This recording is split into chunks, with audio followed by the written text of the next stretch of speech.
আজকের ভিডিওটা কিন্তু বাসি কাজ সেরে তারপর স্নান করে জল ভরতে ভরতে শুরু করলাম, কারণ আজ হচ্ছে সরস্বতী পুজোর বার। কালকে সরস্বতী পুজোর সাথে সাথে কিন্তু আমাদের গোটা সেদ্ধ রান্না হয়।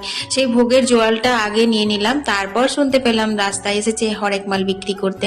রকমারি জিনিস দেখে চোখ ধাঁধিয়ে যায়, কিন্তু কি নেবো কিছু খুঁজেই পাচ্ছিলাম না। তারপরে এই একটা ঝুড়ি নিলাম আর একটা নিলাম ফুলের মতো ছোবড়াগুলো।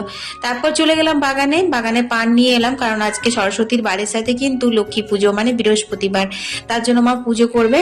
তো চলো আজকে তোমাদের সঙ্গে একটা সুন্দর রেসিপি শেয়ার করব পনিরের। বাদামগুলো শুকনো কড়াইয়ে ভেজে নিয়েছিলাম, তার সাথে পোস্ত, কাঁচা লঙ্কা, কিশমিশ, তারপর দিয়ে দিলাম হচ্ছে টমেটো। এরপর এটা কিন্তু একদম মিহি করে পেস্ট করে নিলাম। আর আজকে দিনের বেলা ভাত করেছি, সাথে করেছি হচ্ছে এই যে ছানার ডালনা মানে ছানার কোপ্তা করেছি, আর পোথা শাক ভাজা করেছি বড়ি দিয়ে, আর এখানে হয়েছে পোস্ত বেগুন আলুর। তো চলো পনিরটা করে নিই। তো সাদা তেলের ওপর গোটা জিরে ফোড়ন দিয়ে অল্প একটু হলুদ দিলাম, তারপর দিয়ে দিলাম সেই মশলার পেস্টটা।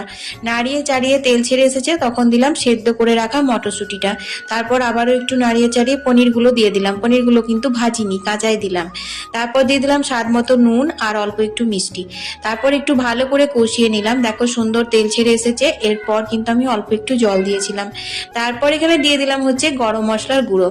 খেয়ে দিয়ে একটু শুতে না শুতেই দেখি মা সবজি কাটতে বসে গেছে কালকের জন্য। আমি ঘর দৌড়গুলো ঝাড় দিয়ে একটু আলতা পড়তে বসেছি, দেখি ভাই এসেছে। আসলে বাবার বাড়ি পুকুরে মাছ ধরিয়েছে, তো সেই কারণের জন্য আমাকে মাছ দিতে এসেছে। দেখো কত মাছ নিয়ে এসেছে, সেগুলো ভাই আর বুবলা বসে বসে বেছে নিচ্ছে, কারণ এরকম ভাবে ফ্রিজে ঢুকিয়ে দিলে বরফ জমে গেলে কাল সকালে না তাড়াতাড়ি করে বাঁচা যাবে না। কাল আবার সরস্বতী পুজো আছে, গোটা সেদ্ধ আছে, প্রচুর তোড়জোড় আছে।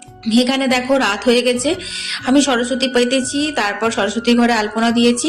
এদিকে লুচিগুলো আমি বেলে দিচ্ছি আর বুবলা হচ্ছে ভেজে নিচ্ছে। আজকে সেই পনিরটা যে দিনে করলাম সেই পনির দিয়ে লুচি দিয়ে ডিনার হবে। তোমাদের মিনি ব্লগটা যদি ভালো লেগেছে অবশ্যই লাইক শেয়ার করে দিও। কালকে সরস্বতী পুজোর স্পেশাল ব্লগ খুব তাড়াতাড়ি আসবে। সবাই ভালো থেকো, টাটা।